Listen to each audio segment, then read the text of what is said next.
Good afternoon, Scott Redler, T3 Live. Welcome to today's recap. So another fun day on Wall Street. Just like that, things go from looking good to looking bearish. But then if you try and press shorts, you're probably not feeling so good. Either which way. You can't chase on the upside. You can't press on the downside.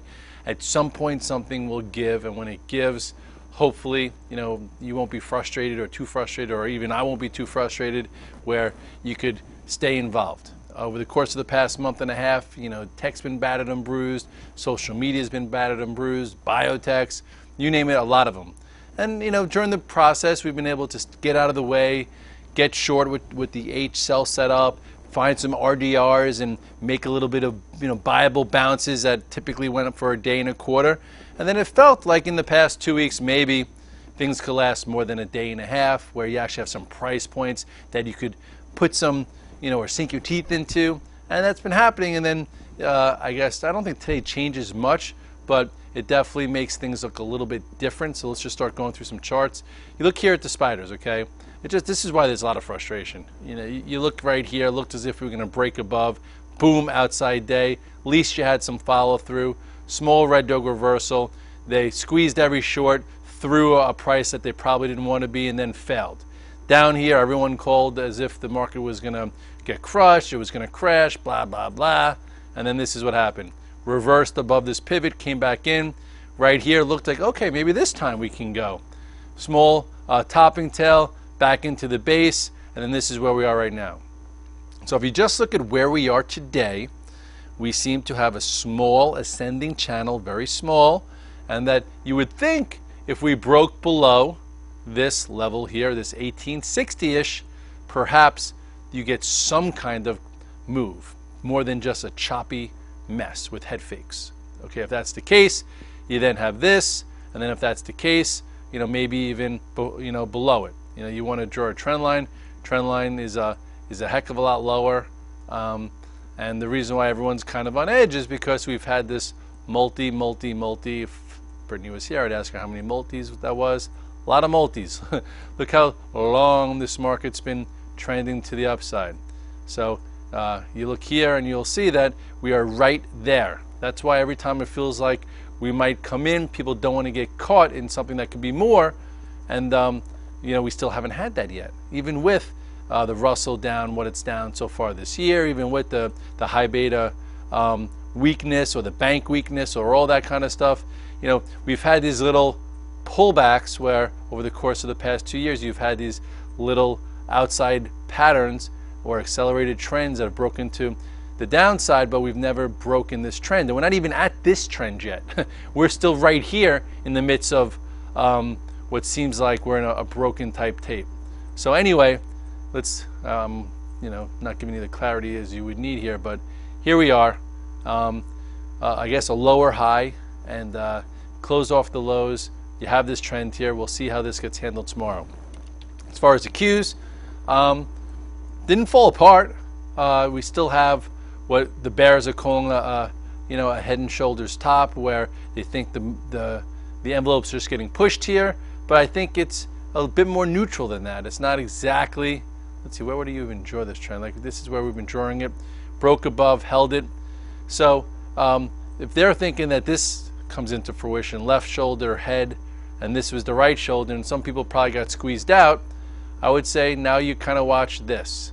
You have an ascending channel here that could stay intact, and it could continue as long as it wants to continue and frustrate everybody, or maybe it breaks to the downside. But all in all, doji close, things did not fall apart.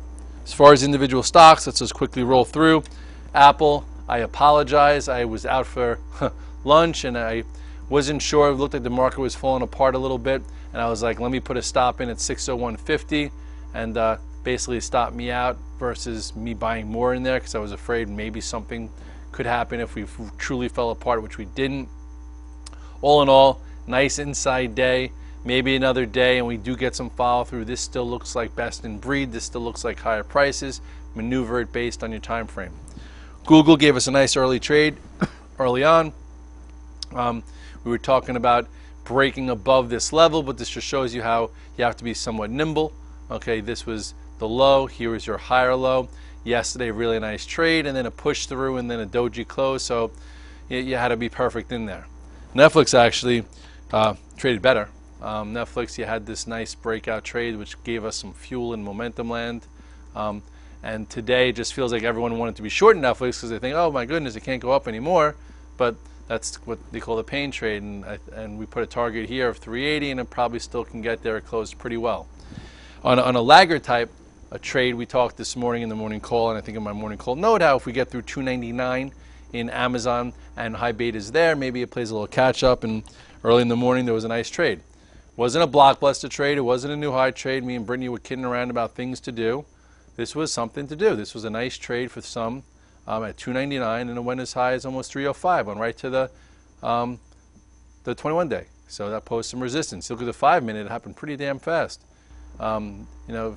Quick bull flag, boom, and then it trended all the way up before the market got a little wishy-washy. So congrats if you took that trade. Then, on the other hand, we were talking about what's going to happen in social media. Will Facebook break above 60 and all of a sudden get LinkedIn stronger, Yelp stronger, continue some additional strength in some of the internets and some high beta tech, or would it get up there and fail? And you look at Facebook, what did it do? You go to the daily chart, and it went through it and it failed for now. This was the last chart we put it off the charts, and now this wedge type pattern is getting pretty apparent. Okay, where it pushed above this prior high. Just so you want to understand pivots, everyone sometimes talks to me like, Redler, what do you mean by a pivot? What do you mean if it breaks above a prior high and comes back below? How do you adjust for that? Well, if a stock has a day one like Facebook had yesterday, and it goes through that high, it could have a day two. It might even have a day three. But if it pushes through that high and shorts get squeezed and people buy, then comes back below, then you get out. Then it's not as strong. There's no day two, and it could be deemed as a distribution type day, which means it's weaker. So you go back to the chart of Facebook, and you will see here it tried to push above the prior high of 59.56. It even tried to test the 60 level and failed. So now everyone's probably thinking short, and it could be. It looks more today. Yesterday it looked more like a long, right? It looked like it could be breaking out above this. Today it looks like neutral to short, like it could be breaking down. So who knows? We'll see tomorrow. We'll see how how the market opens. And then the bigger supports all the way down here, and then people are still talking about this bigger head and shoulders pattern where this is just taking its sweet what time. And you have a symmetrical triangle, and we'll see what happens next. You look at LinkedIn, you look after the fact, and it doesn't look like it was anything too bearish, right? You had this breakout here. It held almost half of it, so it's still there if it wants to be. Yelp acted a tiny bit stronger, but it too pushed through, gave you a doji, nothing really there. Bank of America was weak, just like all the banks, still nothing, no traction. Everyone's like, should you still have Bank of America in the draw? It all depends on your time frame. Hopefully, if you've been watching me on the VTF, this was your breakout failure. Okay, I was trying to be long it again from here, or maybe even from here. This got me out, and if that didn't get you out, this right here when it broke the 8 and the 21 day. Just so you know, one of my rules as a swing trader, or when I try and be a swing trader when things are trending, I try and be long them to follow a trend as long as they're above the 8 and 21 day. If they break their 8 and 21 day moving average, I typically get out, and it just becomes a trade. It's no longer a sit, no longer stay there, no longer let the market ride it for you. Okay, that means it could be bearish, and it could go to the 50 day or the 100 day or the 200 day. So if you sell the 21 day, you get to test those other levels versus sit, hold your breath, go underwater, and deal with it. We don't need to deal with it. We could be there every single day figuring it out. So anyway, you go back to Bank of America, and it's just been trending lower since, and still nothing worth really talking about, just like the other banks too. Morgan weaker, below the 8 and 21 day, series of lower highs.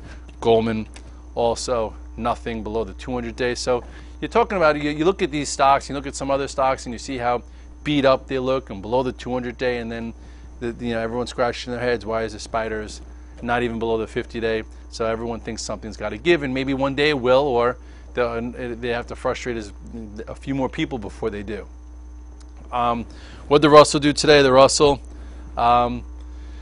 after bouncing, which it bounced from last Thursday, which you want to look here. So on this little reversal, you could have covered a little bit, or maybe here.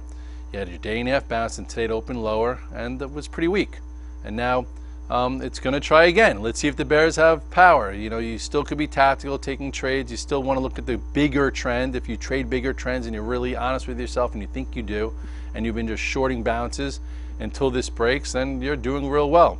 You know, you've had micro bounces in the way, but really the better trade has been shorting the Russell as it's been below the 21-day and hasn't been able to reclaim the 21-day with any kind of power since it broke it, you know, way before, you know, way back when in March. So we'll see. What do the GLDs do today? Still in this really lethargic type of trend. Yesterday it opened up and closed lower. Today it opened down and closed higher. It's still nothing from nothing yet. Maybe below 124 with some kind of authority, it goes lower, but I'm really not that interested. So with all that said, what do? You have to be careful. You have to take trades. You have to be flexible. You could look for longs, you could look for shorts. Don't buy after a move higher unless it's truly giving you a signal to do so. If you see a move like today that went lower and it did go lower, and then you want to press because you feel like this is the one, we're going to be down $1.50 and maybe be down $2.50 today, and you start shorting after the move lower and then it retraces back in the last hour, just realize that's what's been going on. That's why the bears are just as frustrated as the bulls. So with that said, you take less out of trades, you expect less. Every now and then we'll get a bigger trade. There'll be a calculated pattern. You'll be able to maybe get into a bigger tier than just a tier one, and then that's how you navigate. You don't press the issue, you don't get frustrated, you don't try and make things happen. You be patient, look for the right setups, and if the setup's not there, you sit on your hands and you wait for the next one. Sometimes just do nothing. It's better than losing money.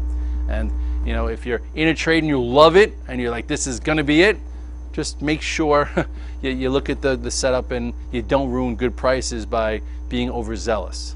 Same thing goes for on the downside. If you're in a good short and you're making money and you have a great average price, if you're gonna press it at support, make sure it really feels compelling for you to do that before you short it at the lows, and then it comes back up and then you ruin your price and you're like, what do I do now?